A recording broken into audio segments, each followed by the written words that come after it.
What does it look like when the full force of nature is unleashed upon a town? On April 27, 2011, residents across northern Alabama witnessed this horrifying force firsthand as an extremely violent wedge tornado plowed a path of devastation 132 miles long. The Hackleburg Phil Campbell tornado packed incredible winds over 200 miles per hour, obliterating whole towns and leaving 72 people dead in its wake. This is the story of one of the deadliest, most violent tornado events to ever strike in the United States. But first, before we do get into the story, please do consider hitting that like button and subscribing to the channel if you enjoy our video. Meteorological setup. To understand the true power of this tornado, we need to examine the extremely volatile atmospheric conditions that were in place leading up to April 27, 2011. Meteorologists describe the environmental factors that day as being among the most fertile for violent, long-track tornadoes ever analyzed and documented. It was a culmination of a multi-day severe weather outbreak that had been raging across the southern plain states. A vigorous upper-level low-pressure system and shortwave through had begun taking shape on April 25th over the plains. This system injected tremendous wind shear and instability into the atmosphere over Texas. As this system trekked eastward into the Mississippi and Ohio Valley regions on April 26, a strong surface level developed over Texas, adding another crucial ingredient, a moisture pipeline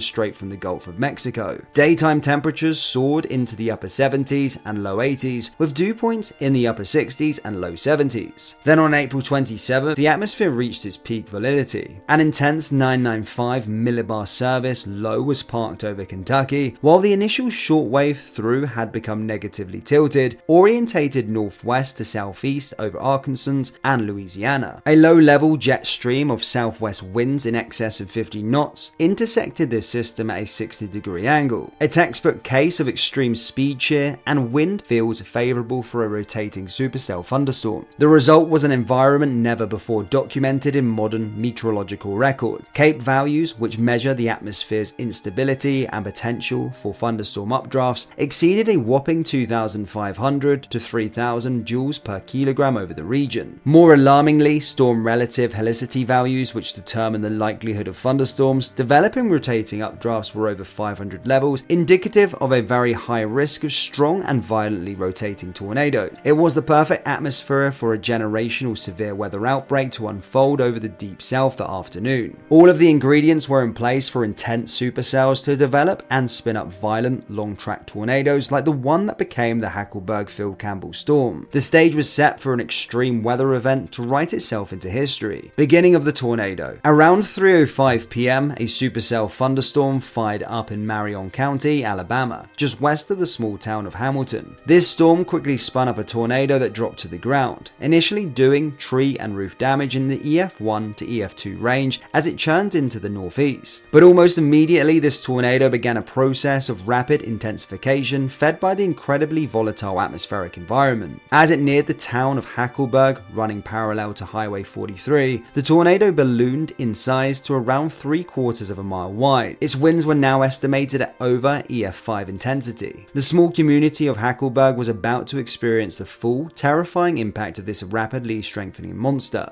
One by one, homes in the path of the vortex were simply obliterated, some exploding in a wave of debris, others swept away entirely without a trace. Entire neighborhoods were erased, replaced by vast, barren plains where houses once stood. Nothing was spared by the tornado's wrath. Businesses, schools, churches reduced to rubble. When it was all over, the Red Cross estimated that a staggering 75% of Hackleburg lay demolished or severely damaged beyond repair. The local Piggly Wiggly grocery store demolished. The Wrangler's jeans plant destroyed with jeans from its inventory, falling in towns dozens of miles away. Trees were stripped bare of bark. 18 lives have been tragically lost, including occupants of well-built, anchored homes and shelters ill-prepared for such extreme winds. In a matter of minutes, Hackleburg had felt the full fury of an EF5 tornado, among the most violent ever witnessed in Alabama. Phil Campbell struck next. Maintaining its top-end EF5 intensity, the Hackleburg tornado continued its northeastern trajectory, setting its sights on the town of Phil Campbell just a few miles up the road. For the residents of Phil Campbell, time to take protective action was rapidly running out. Some reported not even hearing the town's tornado siren before the monster wedge was barreling down on them. The destruction was repeated in Phil Campbell in almost identical fashion to what had occurred in Hackleburg. Hackleburg. Well-built homes swept away, pavements scored from the roads, trees completely debarked and denuded. 3 churches were destroyed, one of them with the only bare concrete slab remaining. From an aerial view, entire streets were simply erased by the storm. 27 more lives in Campbell and across the rest of Franklin County that this tornado tore through. Many more were injured and became homeless in an instant as a result of this single long-track tornado. Oak Grove and Huntsville. After leaving Campbell, the tornado attained what may have been its peak strength as it tore through the rural Oak Grove community between Franklin and Lawrence counties. Here, the breadth of the tornado became nearly indescribable, in some areas exceeding over a mile in width. Large, extremely well-built brick homes were swept entirely away in Oak Grove. Even a large metal chicken house was scored completely from its foundation, with only a single piece of metal truss remaining at the site to mark where it once stood. Vehicles were mangled and tossed 600 feet through the air. The images and descriptions from this area are some of the most sobering and startling of any tornado damage survey conducted. It captured the height of the storm's fury as it continued its long northeastern track into Lawrence County. From Lawrence County, the tornado maintained its violent EF4 to EF5 intensity as it crossed Wheeler Lake. Maintaining its EF5 strength, the tornado then slammed into a small town of Mount Hope head-on. It passed less than 2 miles from the Browns Ferry nuclear power plant, toppling transmission lines and forcing the plant's emergency shutdown as a precaution. WAY-TV meteorologist Gary Dobbs lived in Mount Hope and witnessed the tornado's horrifying approach while giving a live report from his front window.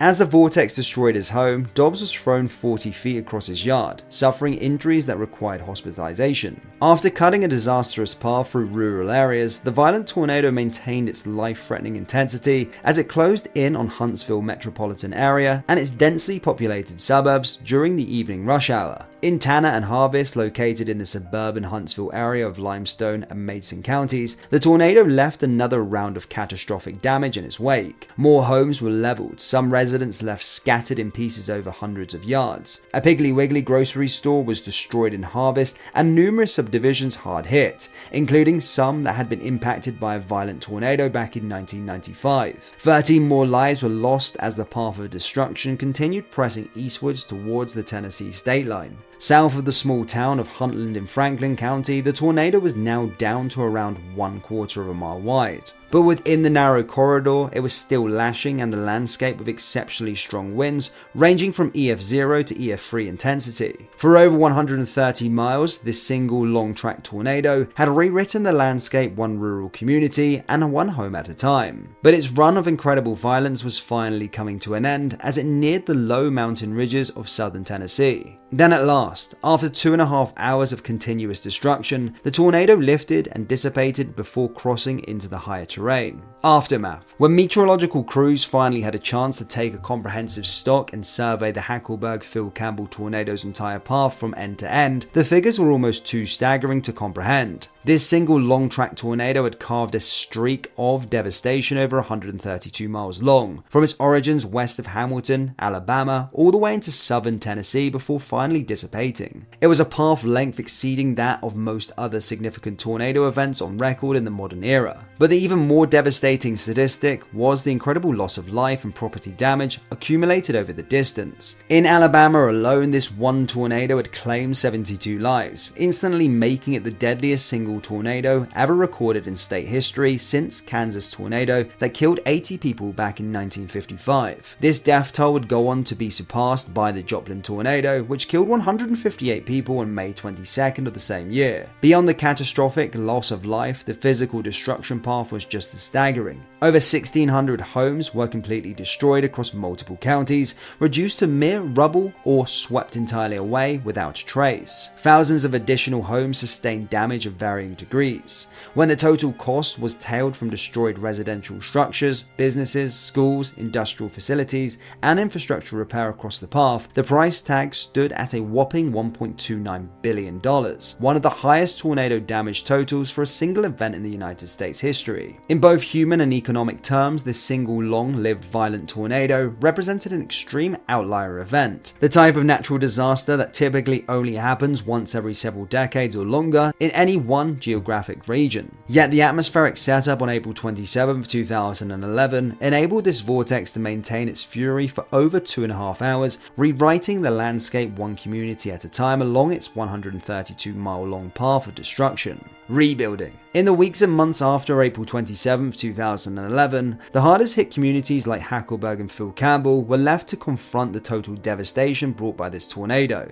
The response from emergency personnel, volunteers, and charitable organizations was immediate as search and rescue operations kicked into gear. But the scale of the destruction was so severe that rebuilding efforts had to start almost from scratch in some areas. In Phil Campbell, a unique relief campaign emerged led by musician Phil Campbell, who shared his name with the devastated town. Campbell organized a group of 20 other people named Phil Campbell, or variations of it, to travel from places as far as Australia to aid in the cleanup and rebuilding of the hard-hit community. Still, rebuilding presented monumental challenges. The Hackleburg tornado destroyed 3 schools in the town. The local Wrangler jeans plant that employed many was in ruins. Some residents, having lost everything, made the difficult decision to relocate rather than rebuild. It would take years for some of these towns to approach any semblance of their former selves. The 2011 Hackleburg Phil Campbell tornado was a devastating and tragic event that left an undeniable mark on the city and its residents. If you found this video informative and want to stay updated with more content like this regarding tornadoes, then don't forget to hit the like and subscribe button and leave your thoughts and opinions down in the comment section below.